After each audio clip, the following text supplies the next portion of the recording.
नमस्कार साथियों, एक बार फिर से आप सभी का स्वागत है आपके अपने YouTube चैनल एजुमीट पर। तो आपको पता है कि मैं हिस्ट्री टीच करवाता हूं आपको YouTube चैनल पर। तो अब हम हिस्ट्री का अगला टॉपिक पढ़ेंगे, कैसे भारत के इतिहास में 3 पड़ाव आए, 3 चेंज किए गए। तो हिस्ट्री का हम 3 भागों में डिवाइड करके, मेजर 3 भागों के अंदर डिवाइड किया गया है। तो उन 3 पोर्शन के बारे में हम पढ़ लेते हैं। सबसे पहला जो भाग है वो है प्राचीन इतिहास, यानी एंशियंट हिस्ट्री। आप सभी जानते हैं हिस्ट्री को 3 भागों में डिवाइड किया गया है। जो अपना इतिहास है उसको 3 भागों में बांटा गया है। कौन कौन से? पहला है प्राचीन इतिहास, दूसरा मध्यकालीन यानी मिडिएवल हिस्ट्री, मध्यकालीन इतिहास, नंबर 3 और लास्ट वन इज आधुनिक इतिहास यानी मॉडर्न हिस्ट्री। ठीक है, जो अपना इतिहास हम पढ़ रहे हैं उसको 3 भागों में बांटा गया है, प्राचीन, मध्यकालीन और आधुनिक। ठीक है, सबसे पहले बात करें तो प्राचीन काल का जो टाइम पीरियड रहा था वो कब से कब तक रहा था? वो रहा था 2500 BC से लेके 2500 BC से 712 AD तक। 2500 BC से 712 AD तक।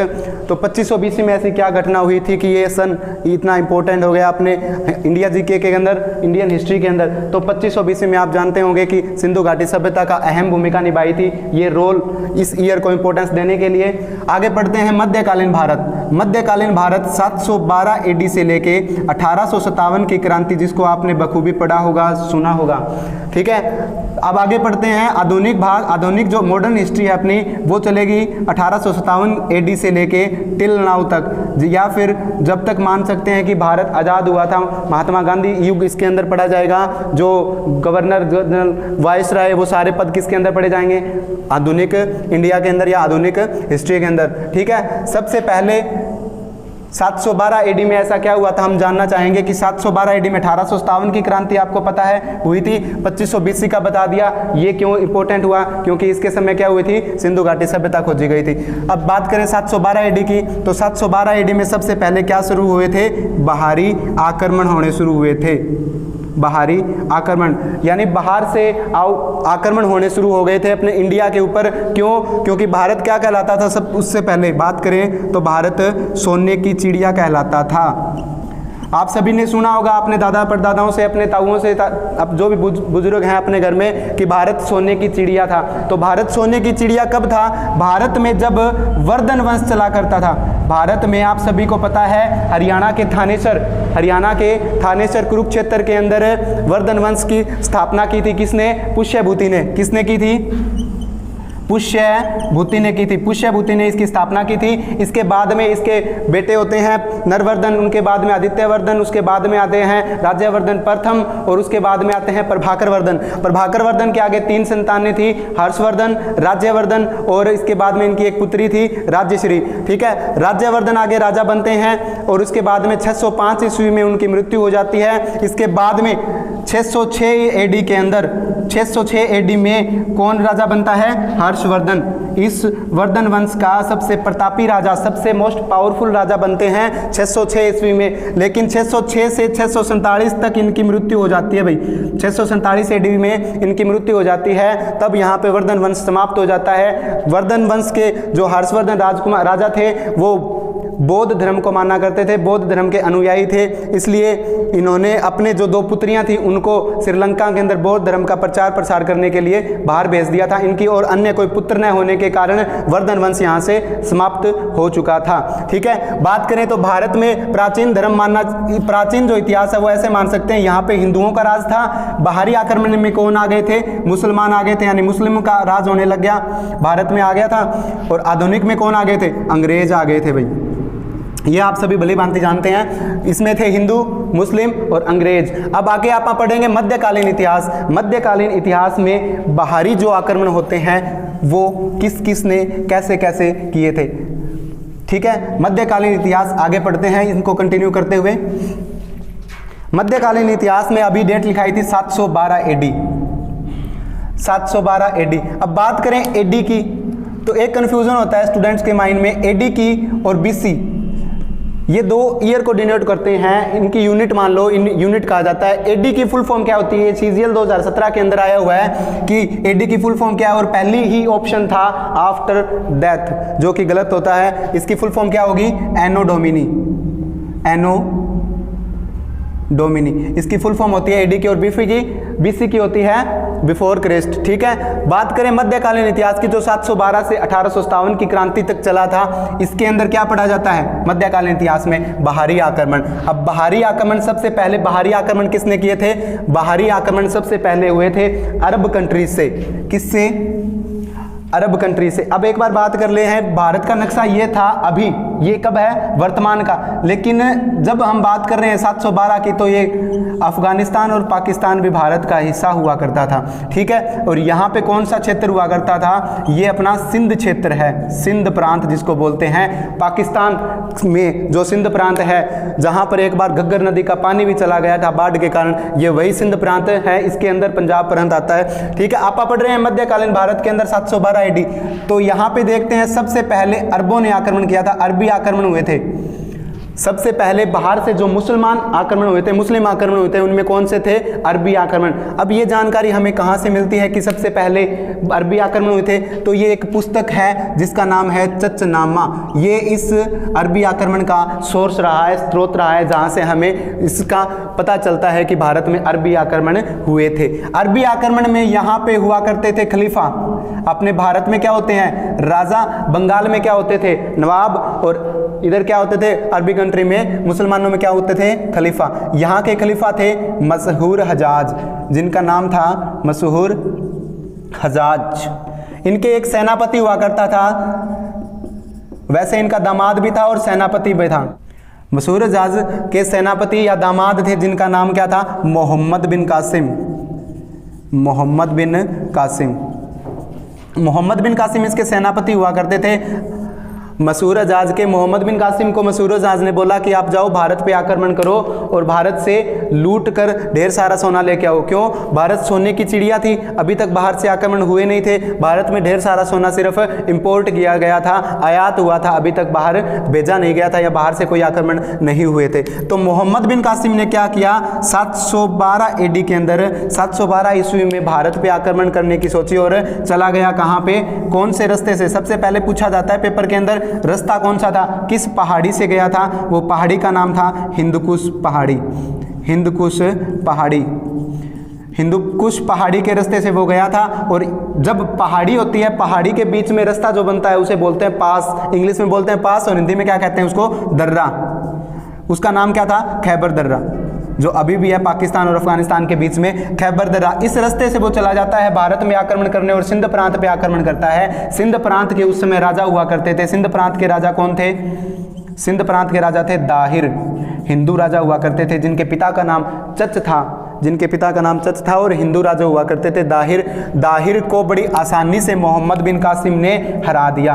दाहिर को बड़ी आसानी से मोहम्मद बिन कासिम ने हरा दिया और दाहिर हार गया और इनके सीने पे तीर लग गया था, जिनके कारण इनकी मृत्यु हो गई। लेकिन ये लड़े बहुत ही बहादुरी से थे, लेकिन इनको इतना अच्छा नॉलेज नहीं था युद्ध का, क्योंकि ये तैयारी अलग हुए थे। इनको किलेबंदी नहीं करनी आती थी अच्छे से, उस वजह से देवल में बहुत ज़्यादा आक्रमण हुआ। देवल एक सिंध प्रांत के अंदर छोटा सा गांव था जहां पे बहुत ज़्यादा नरसंहार किया गया था, जहां से दाहिर के भतीजे लड़े थे, उनको मार दिया गया। इसके बाद में दाहिर को हरा दिया गया और मार दिया इनके। ठीक है, मोहम्मद बिन कासिम की आगे बात करें। मोहम्मद बिन कासिम यहाँ पे कुछ समय तक राज किया था, जिसमें भारत में सबसे पहले जजिया कर लगाया था। भारत में सबसे पहले जजिया कर किसने लगाया? मोहम्मद बिन कासिम ने। कब लगाया? 712 AD के अंदर। कौन सा टैक्स लगाया सबसे पहले? जजिया कर। ये जजिया कर इसने किस पे लगाया था? गैर मुसलमानों पर। गैर मुसलमानों पर यह टैक्स लगता था, जिसमें मुस्लिम धर्म के लोगों को छोड़ के बाकी जो भी धर्म है वो अगर पूजा पाठ करेंगे, धार्मिक यात्रा करेंगे, तीर्थ कर करेंगे, जो भी करेंगे उस पर टैक्स लगता था। उसको क्या कहते थे? जजिया कर। ठीक है, इसमें इन्होंने छोटे बच्चों पे जजिया कर नहीं लगाया था, ब्राह्मणों पर जजिया कर नहीं लगाया था। आगे पढ़ेंगे फिरोज शाह तुगलक आते हैं जिन्होंने ब्राह्मणों पर जजिया टैक्स या जजिया कर लागू किया था। इनके बारे में ये पूछा जाता है कि भारत में सबसे पहले जजिया कर किसने लगाया था? तो किसने लगाया था जजिया कर? मोहम्मद बिन कासिम ने 712 AD के अंदर, 712 ईस्वी में। ये था सबसे पहले अरबी आक्रमण जो भारत पर हुआ था। एक सफल आक्रमण था जो किसने किया था? मोहम्मद बिन कासिम ने। और मोहम्मद बिन कासिम कहाँ से आए थे? अरब कंट्री से आए थे, अरबी थे इसलिए। ठीक है, इसके बाद में बात करें, अरबियों का आक्रमण हो चुका है, मोहम्मद बिन कासिम युद्ध जीत चुके हैं। इसके बाद में बात करें तो अब होंगे तुर्की आक्रमण। अरबी जो आक्रमण हुए थे उनकी डिटेल हमें उनकी जानकारी कहाँ से मिलती है? चचनामा से। इसके बाद में इसके बाद में जो आक्रमण होते हैं वो होते हैं तुर्की आक्रमण। तुर्की आक्रमण। अब तुर्की आक्रमण में सबसे पहले कौन आते हैं? तुर्की आक्रमण में सबसे पहले बात करें तो यहाँ से एक साम्राज्य था जिसका नाम था साम्राज्य स्थापित किया जिसका नाम था अल्पतगीन। अल्पतगीन ने एक वंश चलाया था जिसका नाम गजनवी वंश, या HSSC Haryana staff selection clerk के अंदर पूछा गया था कि अल्पतगीन ने किस वंश की स्थापना की, तो उसके अंदर गजनवी वंश ऑप्शन में नहीं था, तो आप ध्यान रखना इसका दूसरा नाम था यामिनी वंश। यामिनी वंश, कई पुस्तकों के अंदर यामिनी वंश इसका नाम दिया गया है। तो इसके दामाद हुआ करते थे जिनका नाम था सुबुकतगीन। इसके दामाद का नाम था सुबुकतगीन। अब सुबुकतगीन ने इतिहास पढ़ा था, उसने देखा था कि कैसे कैसे मोहम्मद बिन कासिम ने आक्रमण किया था, तो ये भी आक्रमण करने चला जाता है 986 AD में 986 ईस्वी के अंदर। और यही रास्ता हिंदकुश पहाड़ी के रास्ते से और खैबर दर्रा था। और इसने कहाँ पे आक्रमण किया? इसने सिंध पे आक्रमण किया था मोहम्मद बिन कासिम ने। और ये कहाँ पे आक्रमण करता है? सिंध के ही पड़ोस में एक छोटा राज्य था जिसका नाम था मुल्तान। क्या नाम था? मुल्तान। मुल्तान के राजा हुआ करते थे कौन? जयपाल। मुल्तान के राजा थे जयपाल। और जयपाल एक बहुत पावरफुल बढ़िया राजा हुआ करते थे। इनको युद्ध नीति में निपुण माना जाता था, इसीलिए जब सुबुकतगीन इन पे आक्रमण करने आए तो आसानी से जयपाल ने सुबुकतगीन को हरा दिया। और ये कौन सा था? असफल आक्रमण रहा। किसका? सुबुकतगीन का। अब देखें, सुबुकतगीन ने 986 AD के अंदर आक्रमण कर दिया और ये हार गया। इसके बाद में इसका बेटा आता है जिसका नाम था महमूद गजनवी। नाम तो सुना ही होगा, महमूद गजनवी। महमूद गजनवी किसका बेटा था? सुबुकतगीन का। सुबुकतगीन का बेटा था महमूद गजनवी। और इसने अपने बाप का बदला लेने के लिए ये राजा बना था 997 AD से, और 1030 में इसकी मृत्यु हो जाती है। इसके बाद में बात करें तो 1001 AD से लेके 1001 ईस्वी से लेके 1027 AD ईस्वी तक इसने भारत पर कुल 17 बार आक्रमण किए थे। अपने बाप का ऐसा बदला लिया था कि मात्र 27 सालों के अंदर कुल 17 बार इसने भारत पर आक्रमण किए थे। देखते हैं कैसे। तो सबसे पहला आक्रमण बदला किससे लेना था? जयपाल से। तो जाएगा जयपाल पे ही आक्रमण करने, और चला गया इसी रास्ते से। इस रास्ते से चला गया और जयपाल पे आक्रमण करता है 1001 AD में। और कौन सा युद्ध लड़ता है? वह हिंद का प्रथम युद्ध। ये होता है वह हिंद का प्रथम युद्ध। वह हिंद का प्रथम युद्ध होता है जो 1001 AD के अंदर होता है। महमूद गजनवी वह जयपाल के बीच में होता है, और इसके अंदर जयपाल बुरी तरह हार जाता है और महमूद गजनवी जीत जाता है। महमूद गजनवी का यह पहला सफल आक्रमण था जो 1001 ईस्वी के अंदर इसने किया था, जिसे वह हिंद का प्रथम युद्ध कहा जाता है। इसके आगे बात करें तो आप इंपॉर्टेंट पढ़ लेते हैं जो SSC के अंदर पूछे गए हैं और अभी तक पूछे जाते हैं। उनमें से 1001 का इंपॉर्टेंट था। नेक्स्ट 1008 के अंदर आक्रमण करता है। कहाँ पे? मुल्तान के ऊपर ही करता है। और मुल्तान में कौन था अब की बार राजा? इसका बेटा था जिसका नाम था आनंदपाल। इसका बेटा राजा बनता है जिसका नाम था आनंदपाल। और ये भारत पे आक्रमण करता है अब की बार महमूद गजनवी। यही रास्ता हिंदकुश पहाड़ी और खैबर दर्रे के बीच में। और अब की बार युद्ध होता है वो होता है वह हिंद का दूसरा युद्ध। वह हिंद का दूसरा युद्ध किस किस के बीच में होता है? आनंदपाल और महमूद गजनवी के बीच में। महमूद गजनवी। अब की बार भी कौन जीता है? आनंदपाल हार जाता है और महमूद गजनवी ये युद्ध जीत जाता है। ठीक है, ये वह हिंद का दूसरा युद्ध था जो 1008 AD के अंदर हुआ था। अब आगे बात करें तो महमूद गजनवी नेक्स्ट आक्रमण करता है 1014 में। अगला युद्ध होता है 1014 में। और 1014 में कहाँ पे आक्रमण करेगा? अपने थानेसर के ऊपर। ठीक है, अपने थानेसर के ऊपर आक्रमण करेगा। और थानेसर कुरुक्षेत्र के अंदर आक्रमण करता है। थानेसर में किस मंदिर को तोड़ता है? थानेसर यहाँ था, तो थानेसर में किस मंदिर पे आक्रमण करेगा? थानेसर के अंदर एक चक्र स्वामी शिव मंदिर था। चक्र स्वामी शिव मंदिर, जिसका निर्माण किसने करवाया था?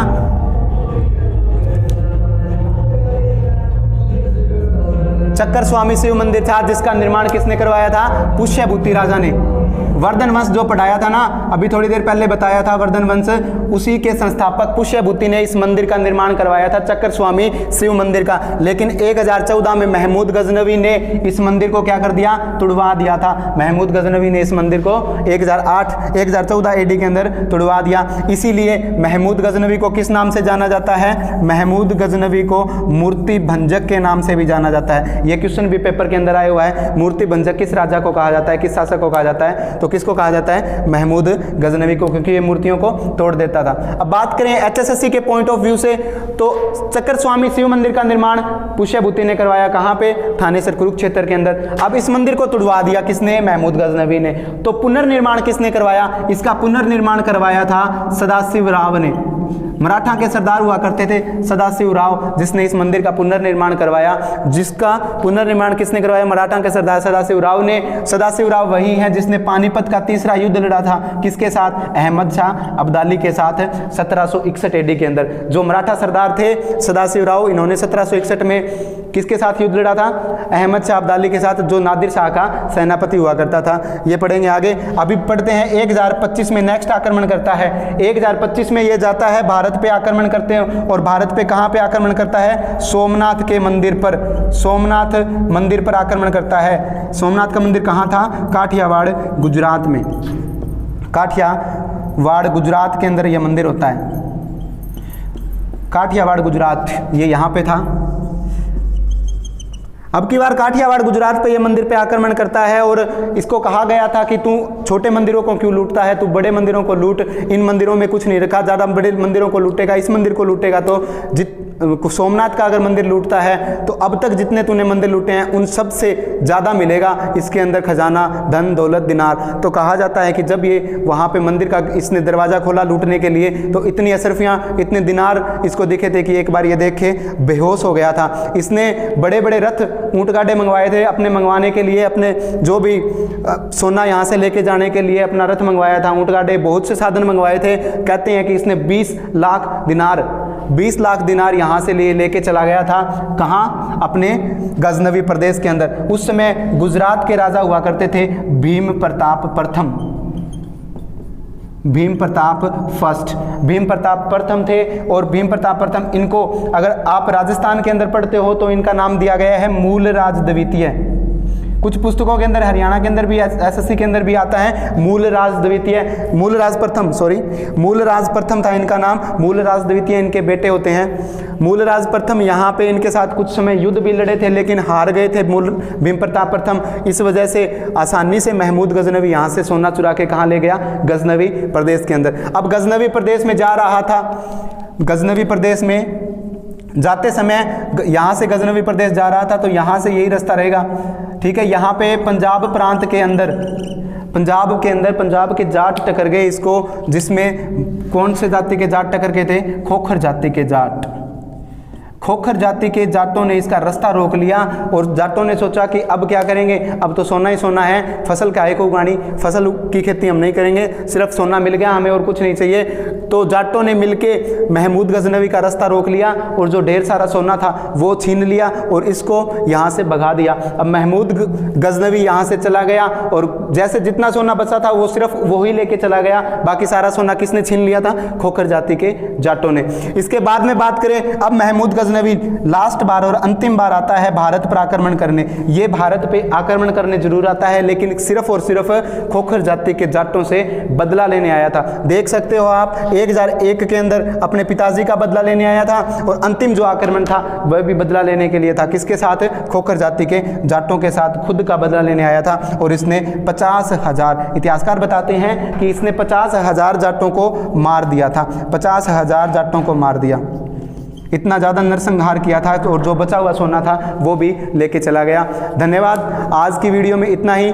महमूद गजनवी का बारे में आपने पढ़ लिया, अब पढ़ेंगे आगे इनके बारे में, जो आगे आक्रमण होते हैं। आप सब बने रहें एजुमीट के साथ। धन्यवाद आप सभी का।